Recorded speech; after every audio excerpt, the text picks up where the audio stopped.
Bom dia, eu sou Diana Maia, nutricionista aqui do Centro de Saúde Escola do Marco. Eu sou especialista em nutrição, transtorno do espectro autista e síndrome de Down. Atualmente eu sou mestranda do Programa de Pós-Graduação de Saúde Coletiva da Amazônia, da UFPA, e estamos aqui essa manhã, né, para abordar esse tema, alimentação saudável no TEA, um tema desafiador, né, para quem acompanha esse público. E qualquer pergunta, né, nós podemos deixar aqui no chat. E ao final, nós podemos contemplar as perguntas. Tudo bem? Vamos começar. Bom, falar de alimentação saudável no TEA é importante a gente entender as características principais dessa condição, né? Bom, e esse transtorno de neurodesenvolvimento, ele traz consigo comprometimentos nessas três áreas principais: comportamento, com interesses, atividades restritivas, repetitivas, interação social, pouco contato facial, dificuldade de demonstração de afeto e comunicação, né? Ou um atraso importante, um comprometimento dessa comunicação verbal ou linguagem. Bom, e aí, entendendo as áreas em que esses indivíduos são comprometidos, é muito fácil entender por que o processo de se alimentar, de alimentar-se de maneira saudável é um desafio. Bom, esses pacientes, eles cursam com muitas comorbidades associadas e de maneira crônicas que também interferem no processo de alimentação saudável.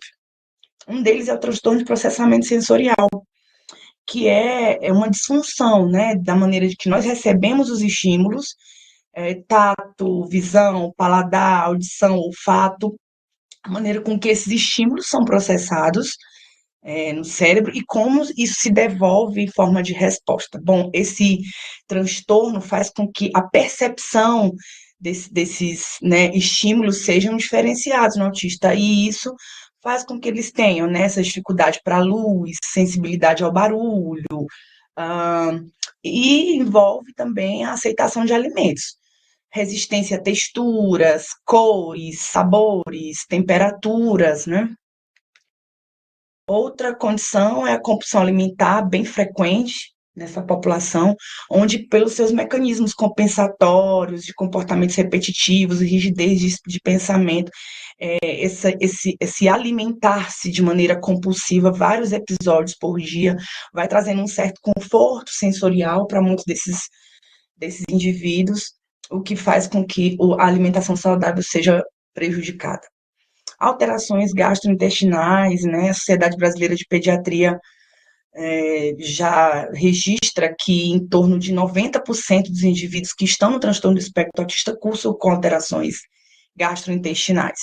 Diarreia, constipação, distensão abdominal, gasosa, dor, refluxo gastroesofágico, sintomas gastrointestinais que interferem diretamente no consumo de alimentos.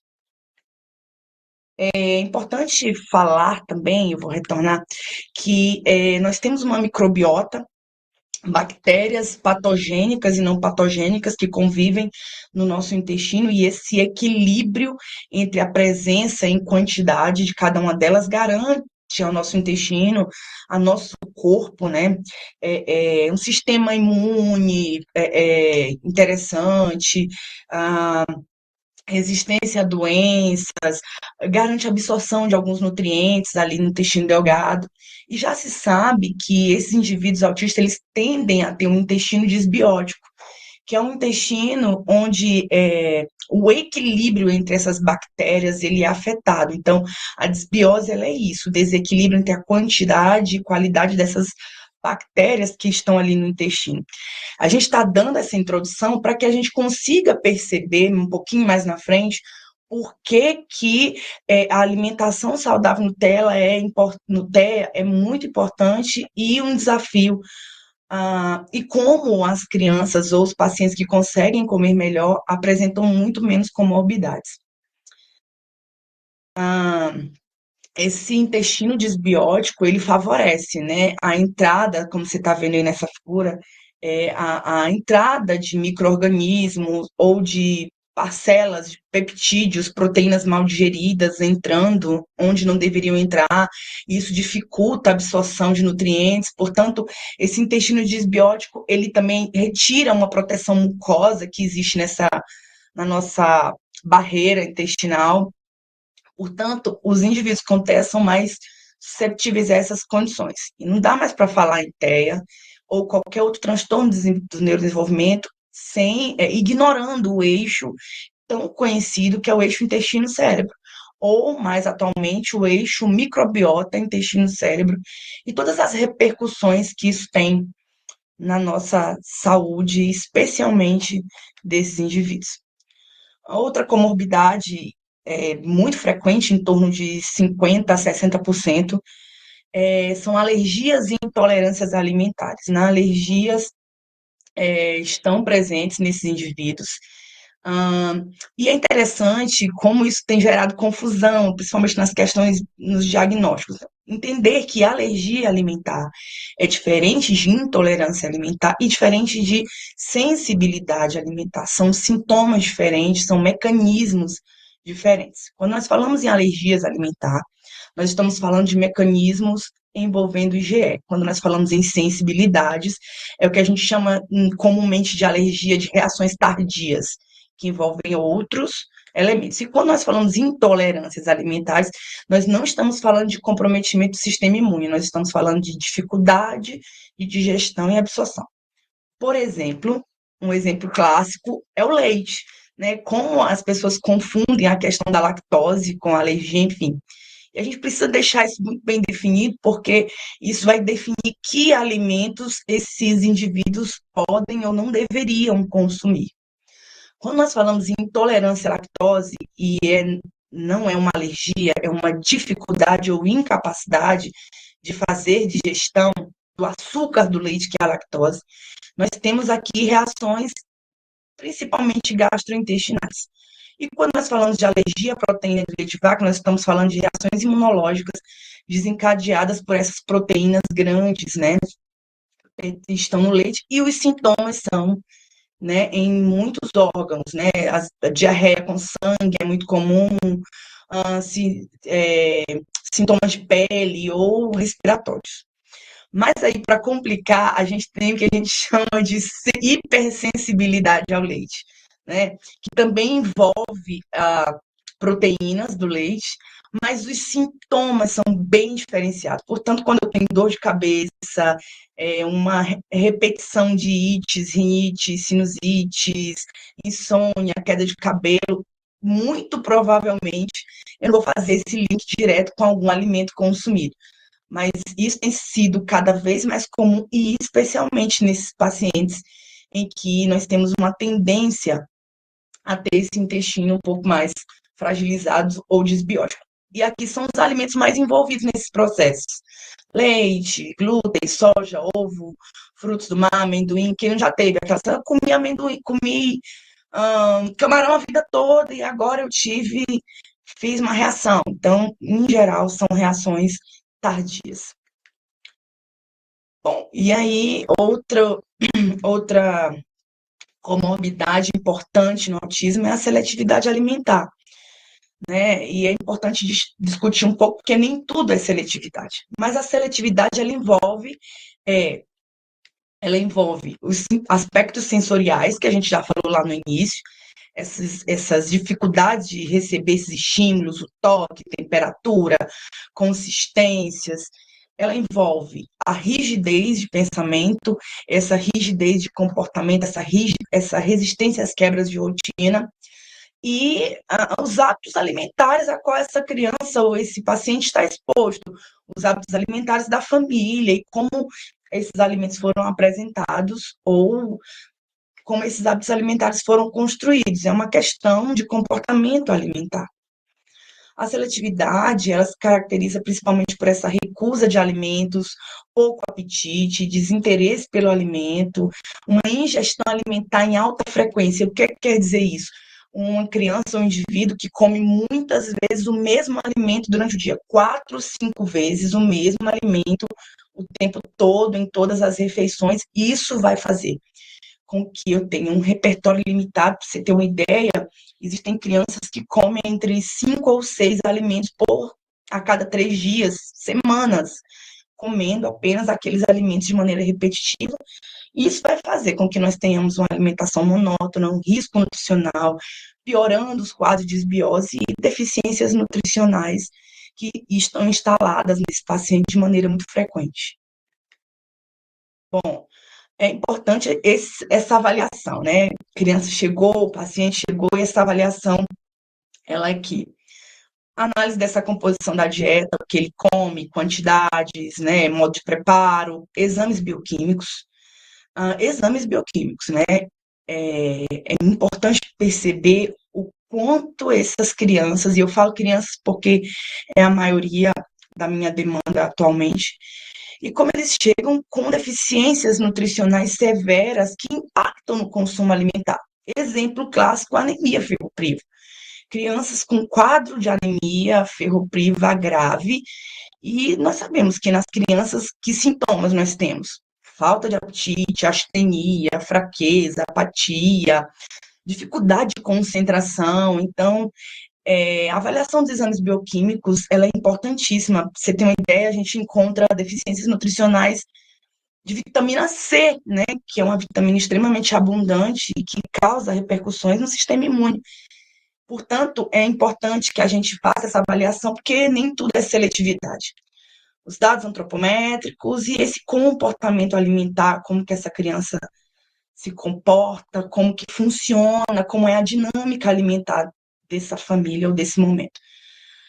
Aqui a gente tem outra avaliação, que é no que se refere às excretas, fezes, né? E elas vão dizer para nós essa condição do intestino, essa condição de saúde em geral, essas tendência diarreica, né? Vai mostrar para nós dificuldades de absorção ou de digestão de alguns, né, grupos macronutrientes. Esse aqui é um exemplo clássico dessa barriga, né, estufada, é uma criança que está sempre com essa distensão abdominal gasosa, com dificuldade de ganho de peso. Quem consegue comer de maneira saudável, estando há 3, 4 dias em constipação severa? Quem consegue alimentar-se de maneira saudável, estando com diarreia, ou com dor, ou com, né, queimação, enfim? São questões que precisam ser cuidadosamente avaliadas, porque nem tudo é seletividade alimentar. Bom, a partir disso, a gente faz essa avaliação, né? É do nível sensorial? São questões sensoriais envolvidas, né? São intolerâncias? Qual é o ambiente em que essa criança come? Ela usa medicamentos? Né? Qual é a severidade dessa, ah, dessa seletividade, tudo que está envolvido, né? Como que iniciou essa alimentação complementar, ela mamou, foi desmamada, enfim. Todas essas informações, elas são importantes para que a gente perceba de onde vem, qual é a base dessa recusa alimentar. E aí, avaliando sempre esse comportamento repetitivo, são crianças que preferem sempre o mesmo alimento, e ali banana, elas comem 5, 6, 8 bananas, né? Que temperaturas, que texturas essa criança aceita com mais facilidade, né? Então vamos investir nessas texturas e nessas temperaturas.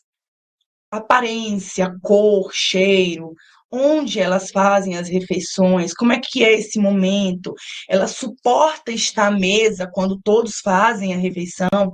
Existem crianças que não suportam estar no ambiente, na sala, enquanto os outros, o restante da família faz as refeições. Que tipo de utensílios, né? Que prato, ela toca nos talheres, não toca, enfim. E embalagens e marcas. A gente tem muito crianças que comem o dia inteiro aquela determinada marca de biscoito. Quando muda a marca, mesmo sendo do mesmo modelo, ela não aceita, né? Então, aquele perfil de sabor, aquele perfil de flavorizantes, né? Mudou. Enfim, esses são os desafios que nós temos diante dos pacientes com TEA. É claro que tudo isso depende de uma equipe que faça esse trabalho conjunto, o pessoal da TO, físio, fono, eles são imprescindíveis, principalmente no que se refere a esse processamento do transtorno sensorial. Mas, a partir dessa avaliação, nós precisamos intervir. E mudar hábitos alimentares em qualquer esfera não é fácil. mas especificamente nesses indivíduos, os ganhos são muito grandes, a qualidade de vida, inclusive remissão de alguns sintomas. Bom, não dá para falar em mudança sem a gente falar de ultraprocessados. Hoje, né, os estudos robustos avançam, né, nesse sentido. Quanto maior o consumo de alimentos ultraprocessados, mais comorbidades os indivíduos com TEA apresentam.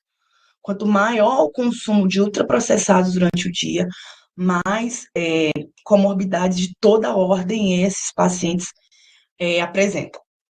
Aqui a gente destaca a questão dos realçadores de sabor, especialmente com glutamato monossódico, né? Já se sabe hoje que o glutamato ele é um neurotóxico, e você imagina isso em crianças com aquele intestino que a gente mostrou fragilizado, né? Onde se entra o que não deveria entrar, enfim.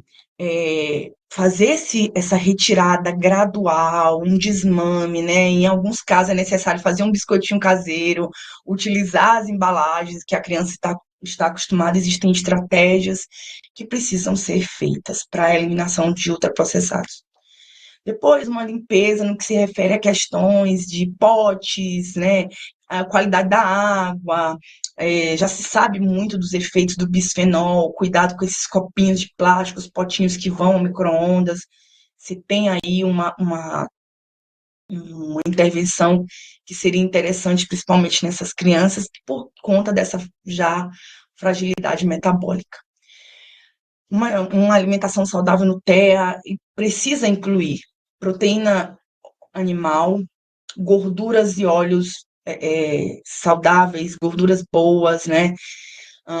Peixes, não tem salmão, mas tem sardinha, né? E utilizando preparações de mais fácil aceitação. Azeite de oliva, abacate, oleaginosas, sementes, castanha de pará, castanha de caju, gorduras, né? Saturadas, porém vegetais, óleo de coco, comer coco, evitando principalmente esses óleos refinados, né? Canola, girassol, milho e soja. Enfim, fazer com que esse dia a gente tenha a oportunidade de incluir esses alimentos no dia a dia. Alimentos crus sempre que possível, né? A gente sabe do benefício disso como reparador intestinal, como um alimentador de bactérias, né, boas.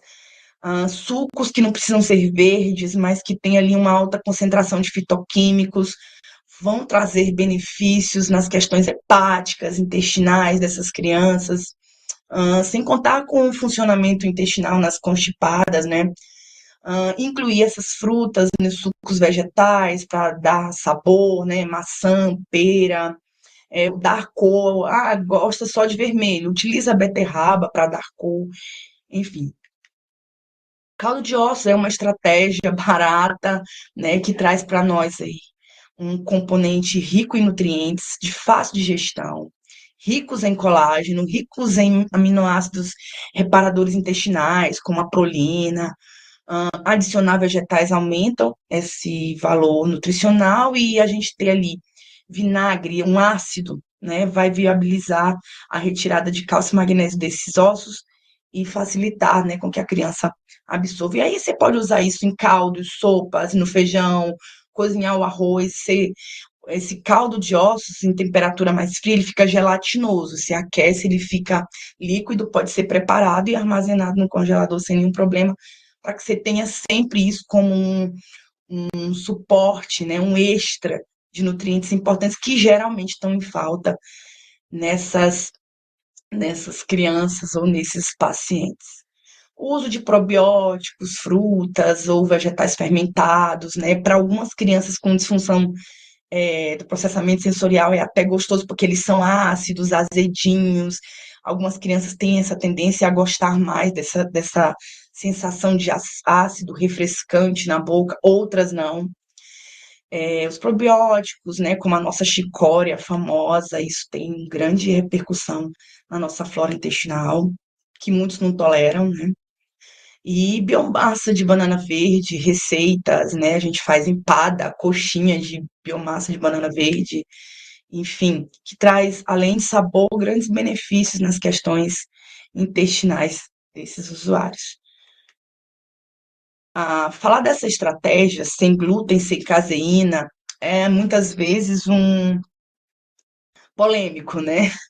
Mas as estratégias, eu chamo de estratégias sem glúten, sem caseína, e não sem glúten, sem lactose, como muitos. Ela funciona quando a gente encontra lá naquela anamnese crianças que tomam leite o dia todo, que tem na sua base alimentar um desses ingredientes, e aí se observa claramente sintomas relativos àquelas sensibilidades alimentares que nós vimos no início. Portanto, em alguns casos é muito importante, mas não tem o diagnóstico de intolerância à lactose, não saiu, né? Mas se observa lá os sintomas de intolerância, a criança não consegue aceitar outros alimentos, a gente entra em alguns casos com essa estratégia, sim, sem glúten, sem caseína, e ela precisa ser feita de maneira muito lenta, gradual, né? Vou mostrar aqui para vocês como a gente costuma fazer. Olha só, aqui é um exemplo de uma mamadeira de 200 ml, a gente começa com uma intervenção de 10 ml de leite vegetal e mantendo os 190 de leite de vaca. E aí a gente mantém essa alteração por 2, 3 dias, dependendo da resposta. Não havendo queixas, a gente evolui e retira mais 10 ml de leite de vaca, acrescenta mais 10 ml de leite vegetal, e assim a gente vai evoluindo até que consiga o desmame. O que eu observo? O que a gente já tem na clínica? Que quanto mais eu diminuo essa quantidade de leite de vaca, mais essa criança diminui os sintomas e maior é a aceitação de outros alimentos, né? Que leite vegetal é esse? De arroz, quinoa, de coco, de aveia, de castanha do Pará. Então, esses leites podem ser preparados em casa de maneira artesanal, congelado e guardar. Ou a gente já tem hoje, graças a Deus, no mercado, né, uma ampla distribuição desses leites que a gente não tinha. A mesma coisa no que se refere ao glúten, né? Retirar o glúten quando for necessário, quando esses sintomas estiverem persistentes, quando a dieta dessa criança for basicamente glúten o dia todo. A gente tem para isso outras alternativas, polvilho, tapioca, batata, né, e outros cereais tão ricos quanto o nosso trigo. Bom, comer nem sempre para essas crianças é um hábito tranquilo, ele precisa ser aprendido ou reaprendido para muitas delas. Como eu falei anteriormente, algumas crianças nem sequer toleram estar no mesmo ambiente em que aquele alimento está. Portanto, essas etapas do comer precisam ser bem trabalhadas. Então, primeiro que ela tolere estar no mesmo ambiente ou estar na mesma mesa. Segundo, interagir com esse alimento, ou brincando, ou permitir que ele esteja no prato, mesmo que ela não coma. Depois, isso vai avançando para o cheiro, né? Perceber o cheiro, alimentos que têm muito cheiro. Depois, permitir se tocar nesse alimento de maneira lúdica, brincando. A gente trabalha isso, inclusive, no consultório aqui. Depois, né, provar esse alimento, lambendo, ou somente tocando nos lábios, ou tocando a língua, para que, no fim, ela possa comer de verdade ou mastigar. Você tem uma ideia, a gente tem crianças que toleram, interagem, cheiram, tocam, têm fome, manifestam vontade de comer aquele alimento, mas não conseguem comer, por várias outras dificuldades, que se a gente for falar aqui, se estende muito. Mas, exemplo, crianças com ataxia, né? Elas têm essa questão muscular rota, fragilizada, né? E ela não consegue mastigar. Então, se eu não consigo mastigar, por mais que eu tenha fome, vontade, toque, tolere, essa consistência precisa ser bem trabalhada.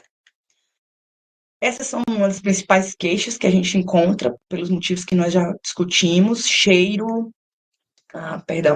cheiro e recusa, né? Então a gente precisa saber intervir, tirar de perto, servir frios ou temperatura ambiente. Alimentos quentes, em geral, eles tendem a ter mais cheiro.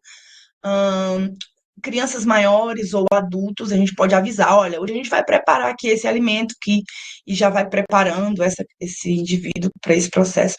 E receber de forma tranquila, gentil, respeitosa a recusa, né? Muitos cuidadores, né, vão tendo essa relação conflituosa na hora de oferecer novos alimentos, e isso não funciona. Atrapalha, sobrecarrega, faz com que a seletividade seja perpetuada, um desgaste. Então, ao invés de focar, mas eu quero que ele coma feijão, vamos focar no que ele já aceita. Aceita farofa, ok, vamos transformando essa farofa aos poucos, né? Era margarina e farinha de mandioca, e aí a gente vai transformando ela para azeite de oliva, vai incluindo coisas, farinhas importantes, interessantes, vai transformando essa farofa numa farofa super nutritiva. Hoje a gente já tem aí farinhas de linhaça, farinhas de gergelim, vamos pouco a pouco incluindo nos alimentos que a criança já aceita, pequenas mudanças, uma interação melhor, para que a gente possa melhorar a aceitação de novos alimentos. Aqui é um exemplo, né? Olha só, come só um pedacinho, vai dar certo, vamos lá, e obriga, põe no prato, então, olha, vamos empilhar, será que você consegue empilhar em forma de torre, né? Essas rodelas de cenoura, a criança já descobre que tem uma habilidade para empilhar, enfim. A mesma coisa a gente observa de maneira muito frequente com relação ao frango, né? Comer uma coxa de frango, se submeter, se sujar, né? Quando você vai mordendo, as texturas vão mudando, o peito é diferente da coxa, você sabe que a coxa é mais suculenta, que o peito é mais seco, mas aí quando eu uniformizo isso, pego frango moído, a gente produz esses nuggets, dá as receitas para que as mães produzam esse nugget caseiro, onde eu tenho uma textura uniforme, crocante do início até o fim, a aceitação de proteínas aumenta, né? E então a gente vai tendo resultados interessantes. Não come, não mastiga, bebe, né? Beber vitaminas é uma excelente oportunidade da gente veicular nutrientes importantes, né? Olha só, a gente já uma vez prescreveu até couve-flor, enfim, né? Aveia, leites vegetais, e aí você vai beber uma vitamina de banana com castanhas super turbinadas. Então, não perder oportunidades aqui. Do lado a gente tem aqui dicas para substituição de açúcar, banana, tâmaras, maçã, né? Até o uso de demerara orgânico. Mas são estratégias que melhoram a aceitação, são estratégias que melhoram o perfil nutricional, e fazem com que, aos poucos, essas crianças vão aceitando, né, sempre avaliando quais são as causas, né, mas facilita a aceitação. Bom, aqui foi outra estratégia que nós usamos e que as mães podem, né, a gente pode fazer essa orientação. Não come arroz, né, arroz unidos venceremos, todo juntinho aqui, depois a gente colocou cor, né, nesse arroz, depois a cor já vinha com pedacinhos, depois isso já ganhou ali um feijão branco, já foi frito, já foi para o forno, né, depois já ganhou, você percebe que esse é diferente desse, aqui a gente tem outros ingredientes, couve, até que a criança aceita, né, tudo sequinho, tudo afastado, isso aqui é um caso, né, ok? Essa é uma outra estratégia de evolução, que a gente chama de food chain, esse desencadeamento alimentar. Tá aqui a papinha bem líquida, né? A gente vai engrossando, espessando, diminuindo a liquidez, vai aqui, ó, em forma de purê. Depois, nesse purê, a gente vai colocando fiozinhos de frangos desfiado. Depois, a quantidade aumenta, a gente já consegue evoluir para um escondidinho. Esse escondidinho, eu já consigo evoluir para um frango desfiado, e isso vai se encadeando e aumentando o repertório. Uma coisa que é importante falar nesse processo é que nenhum autista é igual ao outro. Eles têm percepções diferentes, eles têm reações diferentes, estratégias que funcionam muito rapidamente para uns, funcionam mais lentamente para outros. É importante sempre acompanhando a evolução de exames bioquímicos, né, se essas deficiências nutricionais já foram resolvidas, e a gente vai corrigindo deficiências com uma suplementação adequada e avaliando, né, o ideal é que se tenha uma equipe de TO, de fono, de físio, né, que dê esse suporte. Isso garante, sim, sucesso, né, na aceitação de alimentos. Então, evoluindo conforme a resposta, retirando lá no início o vazio, os lanches industrializados, temperos prontos, depois melhorando a qualidade da água, evitando, né, enlatados. Depois a gente vai pensando nesse cardápio que inclui pelo menos 4 refeições, distribuindo aí esses macronutrientes, proteína, né? Enfim, se necessário, a gente vai partindo para outras intervenções com leite, caseína, glúten e tudo isso sendo bem avaliado, né? Investigado, outros alérgenos quando a gente não tem sucesso. Retirou aqui, mas as reações alérgicas continuam, né? Esses dias a gente atendeu uma criança que era achocolatado e leite o dia todo, o seu jantar, o almoço eram pipocas, e a criança já estava ali com muitos sintomas, né, de hipersensibilidades alimentares. Foi encaminhado para o alergista, o alergista pediu todos os exames, não tem alergia a nada, né? Ou seja, os mecanismos IgE não estão de fato envolvidos, né? São intolerâncias, são hipersensibilidades que, né, nós estamos trabalhando nessa criança, enfim. Vamos é, É, a alimentação saudável no autista ela é um desafio. Ela é um desafio de persistência e desafio de pequenos passos, pequenos avanços. E que é importante que você não retroceda, avance, né?